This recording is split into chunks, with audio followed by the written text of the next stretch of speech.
Hello, everyone. It's a great pleasure to be able to speak to you today, albeit virtually. And I want to offer a special thank you to our hosts and partners from the Singaporean Energy Market Authority for convening this important conference here in Singapore, which is a crucial hub for innovation, for trade, and for finance. This year's theme, A Connected and Sustainable Energy World, is a timely reminder that the global energy transition requires very deep collaboration, massive innovation, and bold action.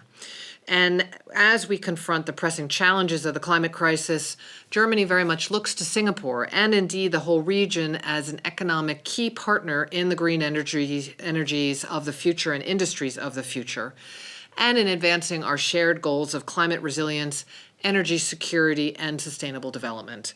We must focus on sustainability, which also we know can ensure security and affordability for everyone to keep a climate resilient 1.5C aligned future within reach.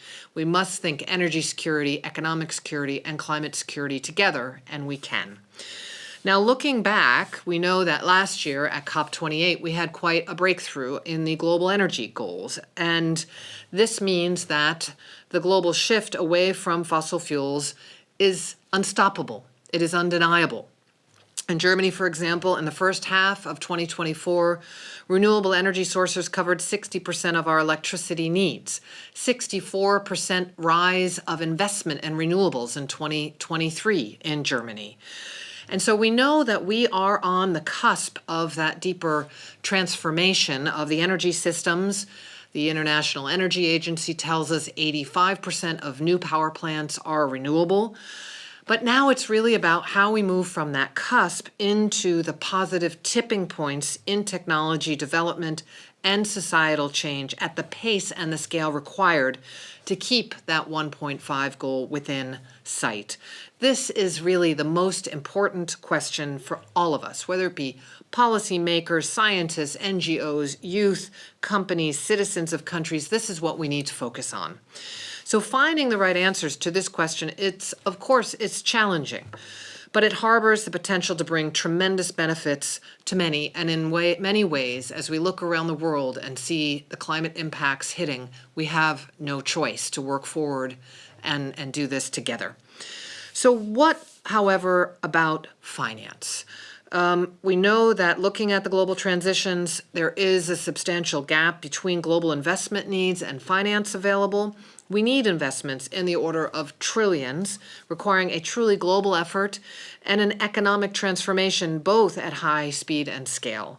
And there is no way that scarce public funds alone can deliver on these ambitious and necessary outcomes. But they will remain at the core of climate finance, and they need to be used in the most catalytic way possible. That's why we are advocating for a multi-layered approach to help raise the trillions needed, particularly for developing countries, within the ongoing climate negotiations. As we look ahead to COP29 in Baku, which is just around the corner, climate finance and finance as a whole will take center stage. And agreeing that new finance system in a way that moves us forward, including on climate finance goal that is fit for purpose, will be key. Also to raise our ambitions for our new climate action plans, how we put together the public, the private, how we reform international financial institutions is all absolutely critical.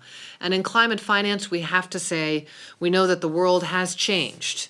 And thus, we need more high-emitting and wealthy countries to contribute when they are in an economic position to do so. You may wonder why I'm raising the topic of climate finance here today, but as Simon Steele put it very well, the challenge is to bring together what is happening inside and what is happening outside the UNFCCC to make the transformation happen. We need that kind of collective effort across all sectors, and the energy sector is very much at center stage.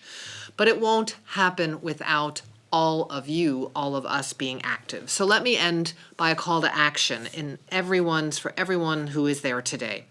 We need you. We need your ideas, your innovations, and your will to cooperate with and without your states, organizations, and communities. Within those organizations, outside those organizations, we need all of you. And now is that time for bold leadership and collective ambition. Together, I think we can and must achieve a sustainable, connected, and inclusive energy future. And the imperative is there, the opportunities are there. So let's get to work. I'm very grateful for this invitation, but I really welcome and hope that you have a very successful time in Singapore at the International Energy Week, and look forward to seeing the action that flows from it. Thank you.